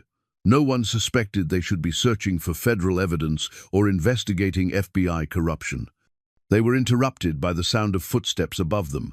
Doc Henley, moving through his house with the measured pace of a man who'd lived with terrible secrets for decades. The plan they'd formulated during their flight through the tunnels required confronting a documented criminal, trusting that guilt and community loyalty might outweigh 20 years of complicity in federal crimes. But as Amos prepared to climb into Doc's basement through the concealed tunnel entrance, Rosa grabbed his arm with fingers that felt like steel cables. "Sheriff, what if we're wrong about him? What if he's more committed to the conspiracy than to the town? We'd be walking into a trap with evidence that could destroy everyone involved."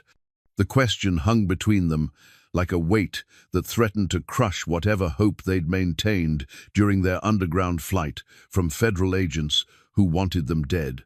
Doc Henley appeared in Sarah's photographs as a willing participant in criminal activities, had provided medical services for human trafficking operations, had been part of a conspiracy that had murdered a federal agent and terrorized a community for 2 decades. But he'd also tried to warn Sarah, according to her letters. He'd shown signs of conscience, of growing discomfort with activities that had started as simple corruption and evolved into something far more deadly.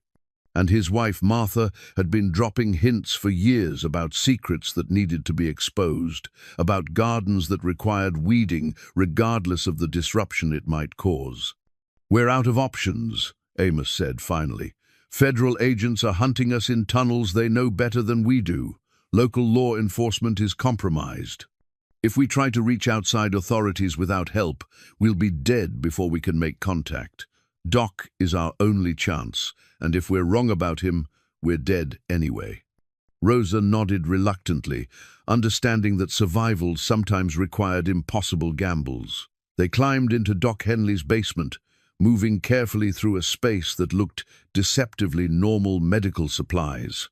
Old furniture, family memorabilia that spoke of a lifetime spent serving Silver Hollow's community. But hidden behind legitimate medical equipment, they found evidence of Doc's participation in the conspiracy surgical instruments that had been used for purposes that had nothing to do with healing, medical records for people who didn't officially exist, supplies that suggested treatment of injuries that couldn't be reported to hospitals or authorities. Doc Henley descended the basement stairs slowly, his 74-year-old frame moving with the careful deliberation of a man who'd been expecting this confrontation for 20 years. He wasn't surprised to see them, wasn't alarmed by their presence in his basement, wasn't reaching for weapons or communication devices that might summon help. Instead, he sank into an old chair with the expression of someone who'd been carrying a burden too heavy to bear alone. "You found her," he said quietly, his voice carrying decades of guilt and sorrow. "You found Sarah Chen, and now you know what we did to her."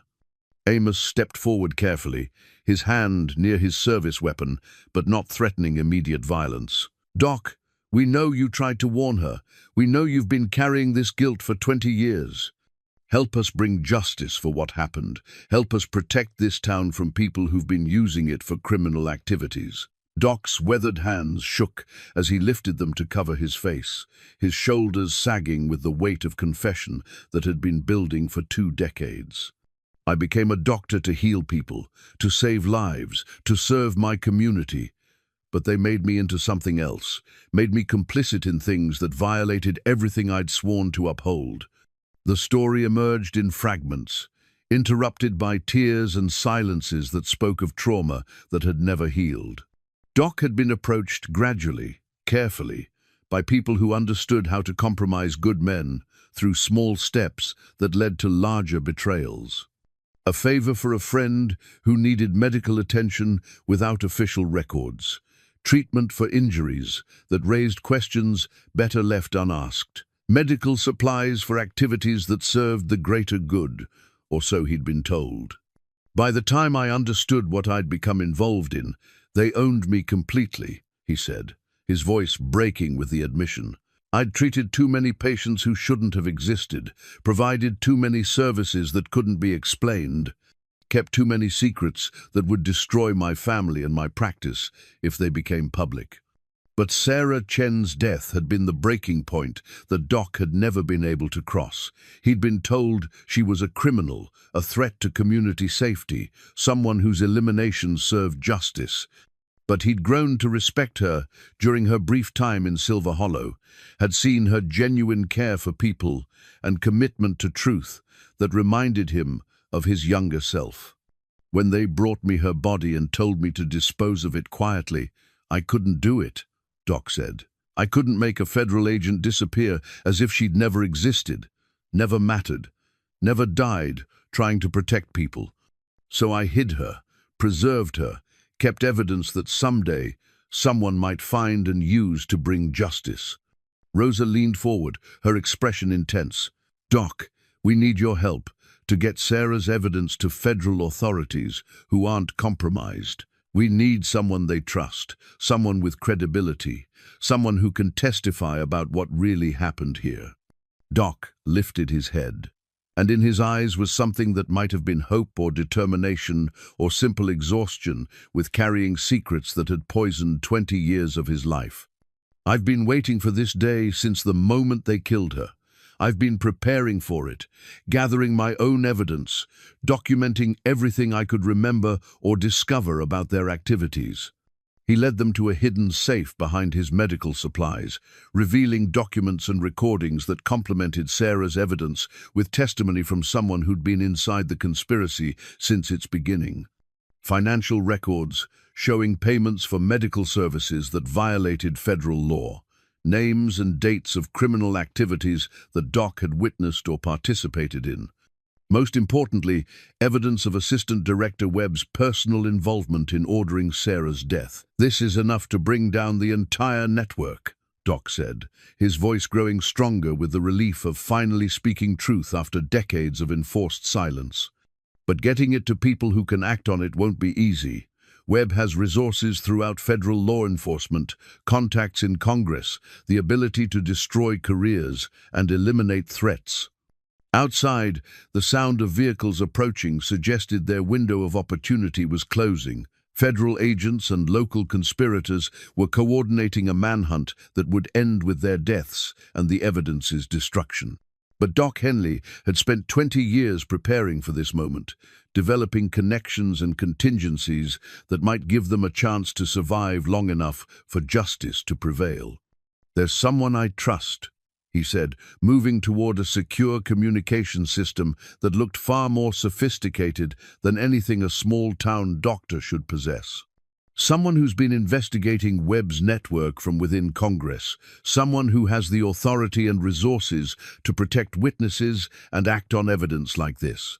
As Doc activated communication protocols that had been decades in the planning, Amos understood that Sarah Chen's death had created an underground network of people committed to bringing justice to Silver Hollow, people who'd been waiting 20 years for evidence that could destroy the conspiracy that had murdered a federal agent and terrorized a community. The final battle for Silver Hollow's soul was about to begin, and the outcome would determine whether Sarah Chen's sacrifice had meaning or whether the corruption that killed her would continue spreading for another 20 years. The town bell of Silver Hollow hadn't rung for an emergency assembly in 30 years. Not since the flood of 1994 had threatened to wash away Main Street and required every able-bodied citizen to help build sandbag barriers. But now its bronze voice cut through the morning air with urgent authority, summoning people from their homes and businesses to gather in the town square for an announcement that would change everything they believed about their community. Amos stood on the courthouse steps, Sarah's evidence arranged on a table before him like exhibits in a trial that had been 20 years in the making.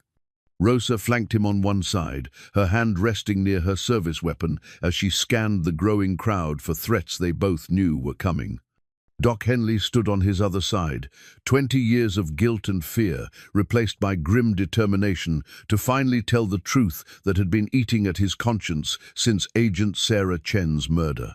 The townspeople gathered slowly, confusion and concern evident in their faces as they tried to understand why their sheriff would call an emergency assembly on a Tuesday morning.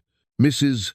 Peterson clutched her purse with arthritic fingers, probably wondering if this had anything to do with her mysterious newspaper thief.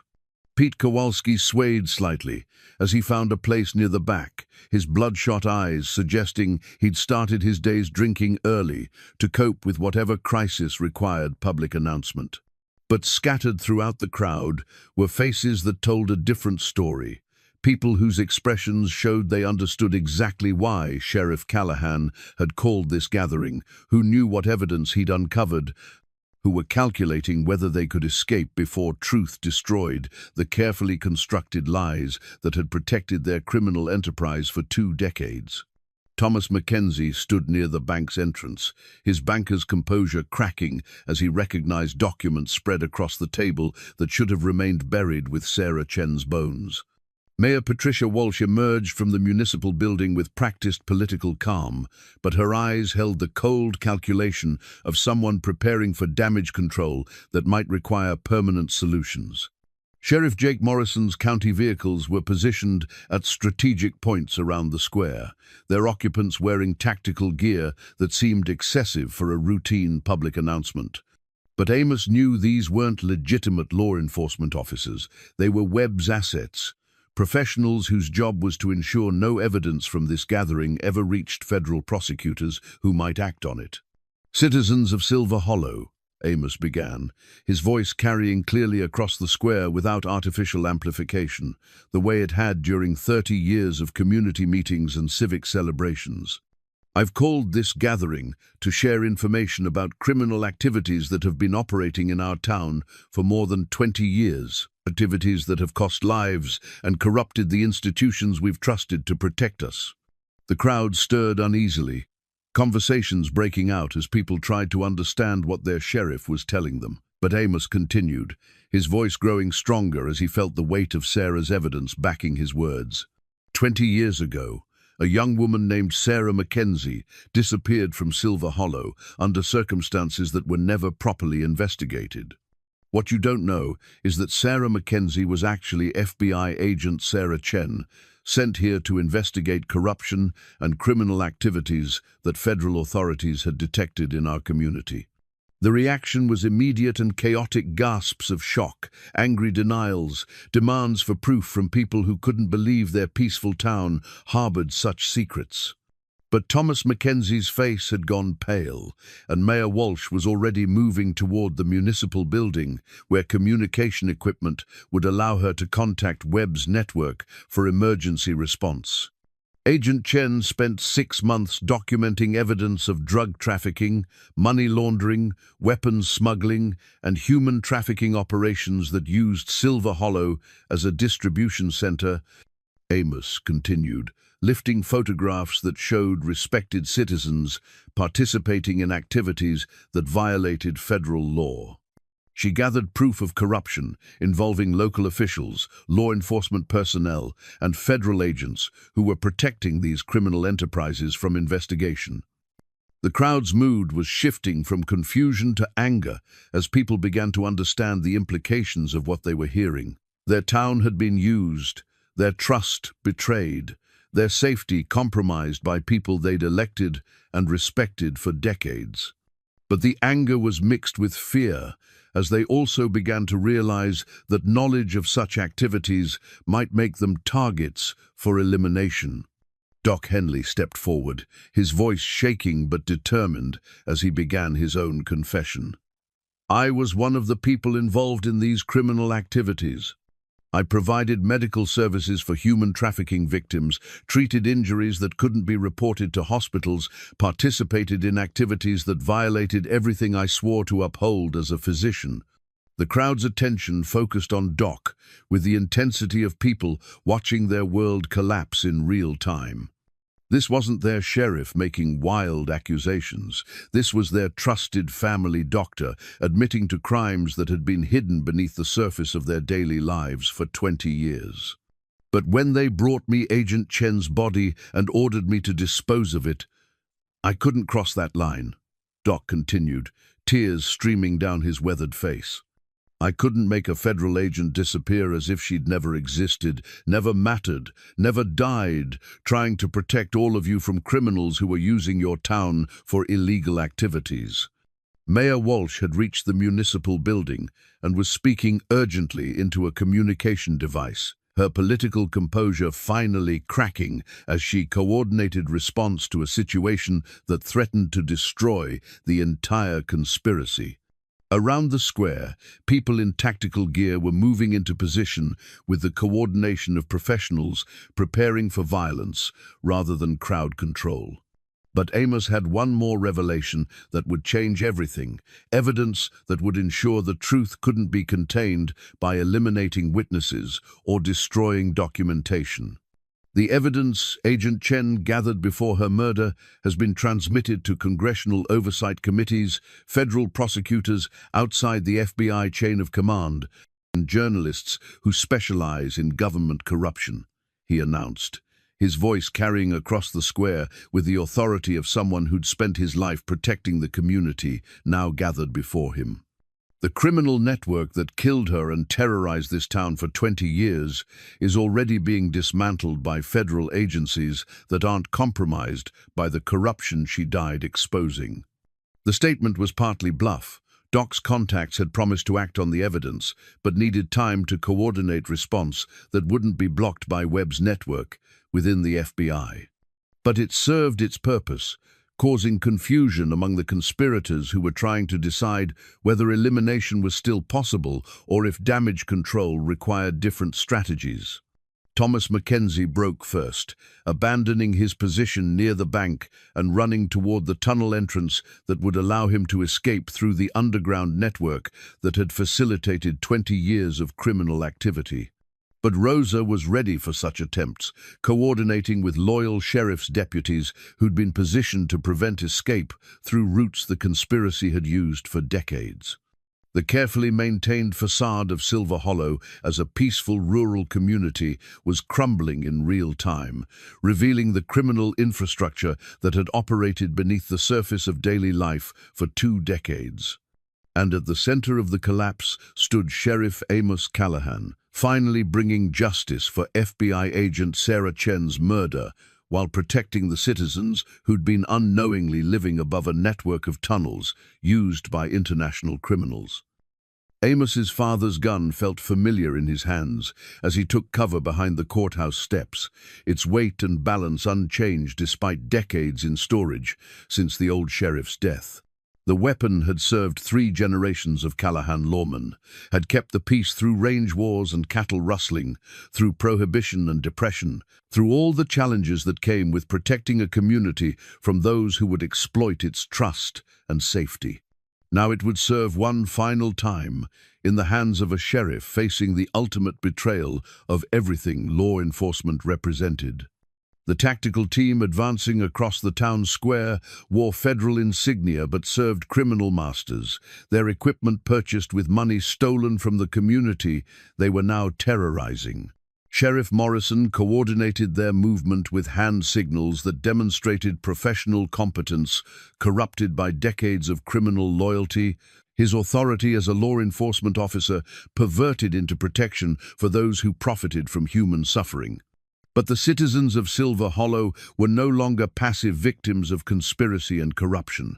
Pete Kowalski had sobered up fast when bullets started flying, his Korean War training reasserting itself as he organized civilian evacuation routes away from the violence. Mrs. Peterson surprised everyone by producing a shotgun from her purse, a weapon she'd carried for 30 years, in case anyone threatened her newspaper-stealing raccoon or anything else she cared about. Rosa had taken position behind the bank's stone facade, using her military experience to coordinate defensive fire that kept the tactical team from advancing while protecting civilians who were caught in the crossfire. But they were outnumbered and outgunned by professionals whose rules of engagement allowed for civilian casualties if it meant eliminating witnesses to 20 years of federal crimes. "Surrender the evidence, Sheriff," Morrison called from behind an armored vehicle that had no legitimate purpose in a small-town law enforcement operation. "This doesn't have to end with more bloodshed than necessary." The offer was meaningless. Morrison's team had orders to eliminate everyone who'd seen Sarah's evidence, everyone who could testify about the conspiracy, everyone whose continued existence threatened Assistant Director Webb's network. But Amos used the conversation to buy time for Doc Henley to complete transmission of evidence to federal authorities who weren't compromised by the corruption. "Sarah Chen died trying to protect this community," Amos called back, his voice carrying across the square to reach citizens who were witnessing their trusted institutions reveal their true nature. "She gave her life for justice, and her sacrifice won't be meaningless." The final assault began with tear gas canisters that filled the square with choking smoke, a tactical decision that showed Morrison's team cared nothing for civilian safety. But the smoke worked both ways, concealing defensive positions while making it harder for the attackers to coordinate their advance.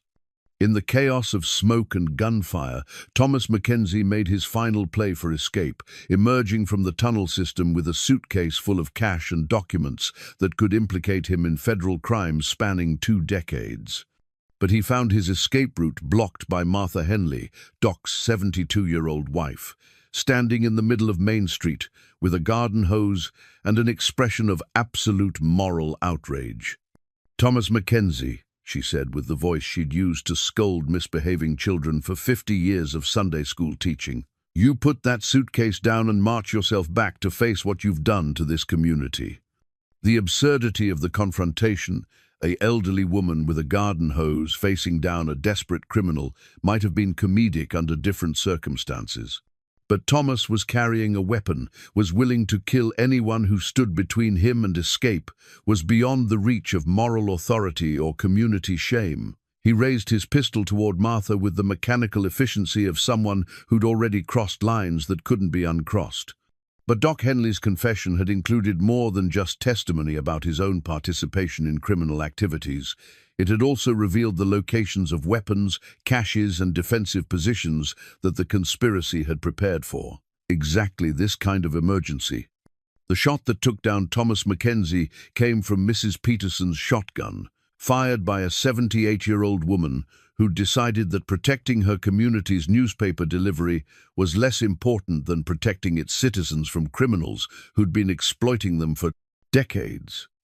Thomas fell in the middle of Main Street, his suitcase spilling cash and documents across pavement where children had played hopscotch and elderly citizens had walked to church for generations. But Thomas's elimination didn't end the threat to Silver Hollow's citizens. Morrison's tactical team was advancing through the smoke with professional precision, closing distance toward positions where Amos, Rosa, and Doc had taken cover with evidence that could destroy Webb's entire network. The turning point came when Pete Kowalski emerged from Murphy's Tavern with a hunting rifle and steady hands that hadn't held a weapon in 40 years, but retained muscle memory from a war fought on the other side of the world. His first shot took down the point man advancing on Rosa's position. His second eliminated the communications specialist coordinating the assault. "Told you I was walking the straight and narrow," Pete called to Amos with grim humor that belied the deadly accuracy of his supporting fire. "Guess that includes shooting straight when it matters." The tactical team's advance faltered as they realized they were facing not just law enforcement officers, but an entire community that had decided to fight back against the criminals who'd been exploiting them. Citizens who'd been terrorized into silence for 20 years were finding their voices, finding their courage, finding weapons and determination to protect the place they called home. Sheriff Morrison tried to rally his team for a final assault on the courthouse steps, where Sarah's evidence was displayed like an indictment of 2 decades of corruption. But he was stopped by a voice that cut through the chaos with federal authority that couldn't be questioned or corrupted. This is FBI Assistant Director Jennifer Walsh, no relation to your mayor with Counterintelligence Division. You are surrounded by federal agents acting on evidence provided by congressional oversight committees. Drop your weapons immediately and prepare for arrest on charges of conspiracy, murder, and treason. The real federal agents emerged from positions they'd held since dawn, having used Doc Henley's intelligence network to coordinate a response that would capture the entire local conspiracy while protecting the citizens who'd been unknowingly living above a criminal distribution center. Assistant Director Walsh, the Patricia Walsh they knew, had apparently borrowed the name from someone with legitimate authority, commanded resources that dwarfed Morrison's corrupt tactical team. Sheriff Jake Morrison looked around the square, taking in the federal agents who had him surrounded, the citizens who were pointing weapons at him, the evidence displayed on the courthouse steps that would destroy everyone he'd served for 20 years. His expression showed the recognition that comes to criminals when they realize their schemes have finally collapsed beyond any possibility of escape or damage control. But rather than surrender, Morrison made the choice that desperate men often make when facing consequences for a lifetime of wrong decisions. He raised his weapon toward the civilians he'd sworn to protect, choosing to go down fighting rather than face justice for crimes that had included murdering a federal agent. Amos's father's gun spoke with the authority of 3 generations of law enforcement, its bullet finding its target with precision that would have made the old sheriff proud. Morrison fell beside Thomas Mackenzie in the middle of Main Street, ending the careers of 2 men who'd chosen corruption over community service, profit over protection, betrayal over the trust that citizens place in their elected officials. The battle for Silver Hollow was over, but the work of healing and rebuilding would take much longer than the few minutes of violence that had finally brought justice for Agent Sarah Chen's murder.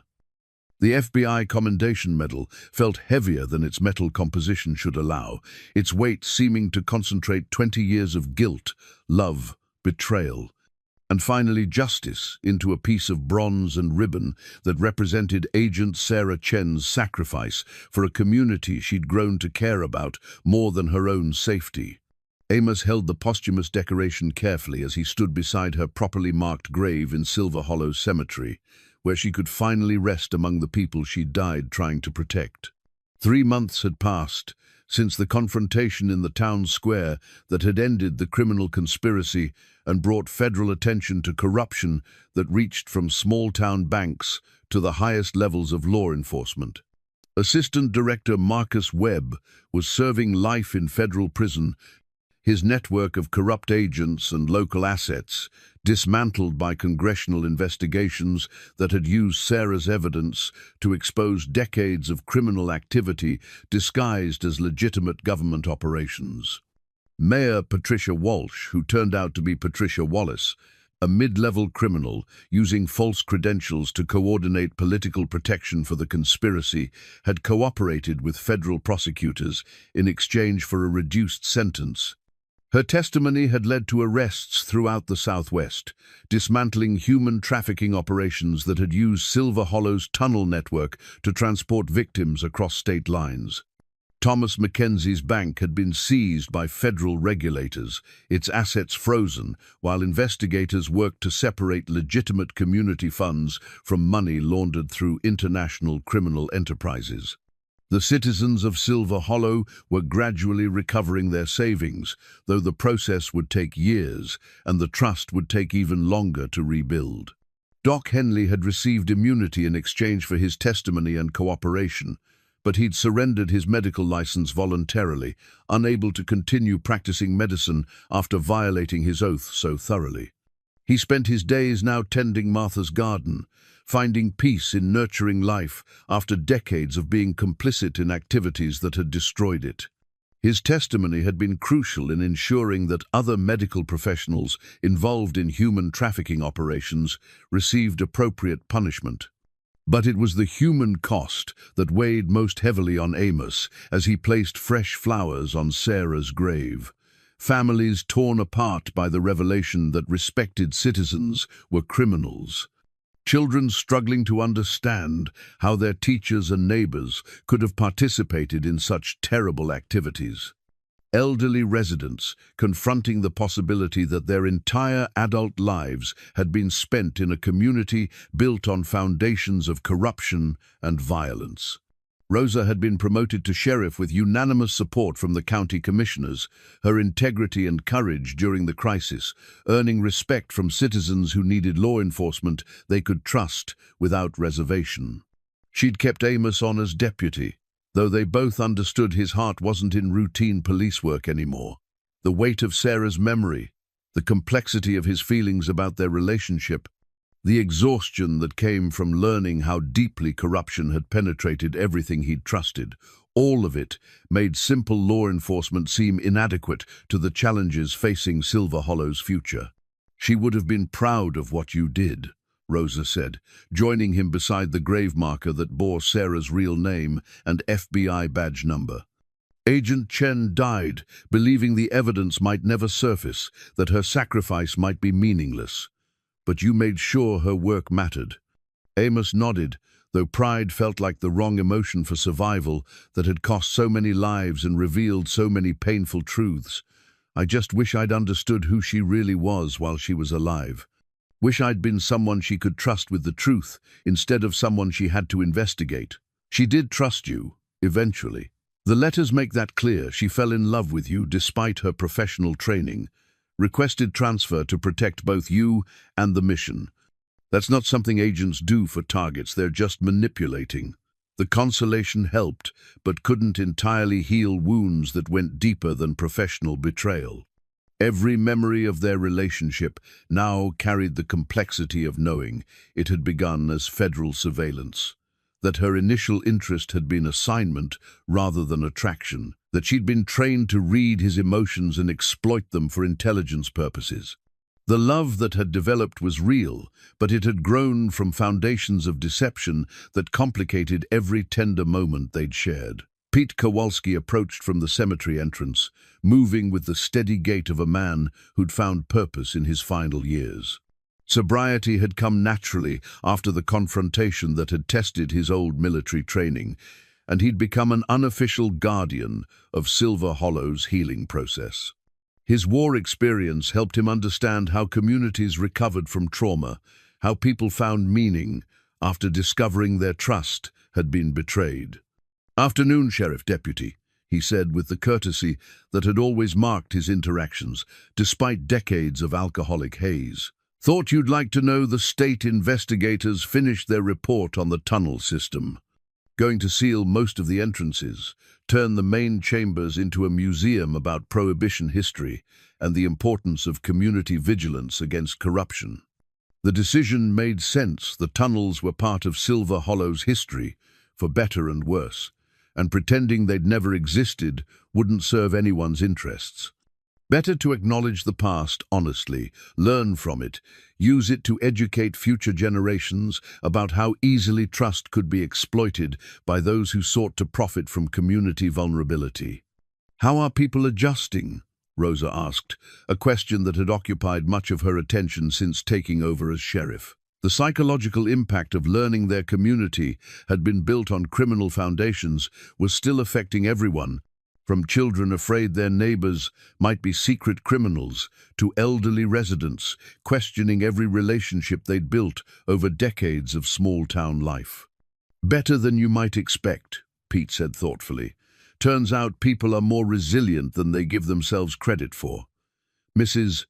Peterson organized a support group for folks struggling with trust issues, calls it the Neighborhood Watch Recovery Circle. Martha Henley started teaching classes about recognizing signs of community corruption. Even the teenagers are getting involved, creating social media campaigns about the importance of civic engagement. The resilience was encouraging, evidence that Silver Hollow's fundamental character hadn't been destroyed by the revelation of criminal activity in its leadership. But it was also sobering, a reminder that communities needed constant vigilance to prevent corruption from taking root. that trust was fragile and required active maintenance by citizens who cared more about truth than comfort. Dustfire nickered softly from the cemetery fence, where he waited with the patience that had made him such an effective partner in uncovering Sarah's grave. The stallion had returned to normal behavior after the conspiracy's exposure, no longer circling the patch of earth where secrets had been buried. But sometimes Amos caught him looking toward the cemetery with what seemed like understanding that his work had mattered, that his instincts had led to justice for someone who'd needed an advocate. As the afternoon light cast long shadows across the cemetery, Amos made his final decision about his future in Silver Hollow. The town needed healing more than it needed his law enforcement experience, needed leaders who could help it build new foundations based on transparency and community engagement, rather than the quiet authority that had allowed corruption to flourish, undetected. "I'm retiring at the end of the year," he told Rosa, the words feeling both inevitable and liberating. 31 years is enough, and the town needs fresh leadership from people who weren't part of the old system. Rosa nodded, unsurprised by the decision. "What will you do?" Amos looked toward the cemetery entrance where Martha Henley was tending flowers that would bloom through spring and summer, nurturing beauty that would outlast the people who planted it. "I think I'll learn about gardens, about how to plant things that grow strong roots, how to recognize what's healthy and what needs to be removed before it spreads, how to tend something that serves the community long after the gardener is gone." The metaphor was apt. Silver Hollow needed people who understood that healthy communities required constant attention, that corruption was like weeds that would spread if ignored. That trust was something that grew slowly and required careful cultivation by people who understood its value. As they walked toward the cemetery entrance, Amos carried with him the weight of Sarah's memory and the knowledge that her sacrifice had meaning beyond the criminals it had exposed. She died believing that truth mattered more than safety, that justice was worth any personal cost, that communities deserved protection from those who would exploit their trust for personal gain. Agent Sarah Chen's final gift to Silver Hollow wasn't just the evidence that had destroyed a criminal conspiracy. It was the reminder that democracy required active participation by citizens who cared more about their community's welfare than their own comfort. In a world where corruption often succeeded because good people remained silent, she'd chosen to speak truth, even when it cost her life. And Sheriff Amos Callahan had ensured that her voice was finally heard, 20 years after criminals had tried to silence it forever.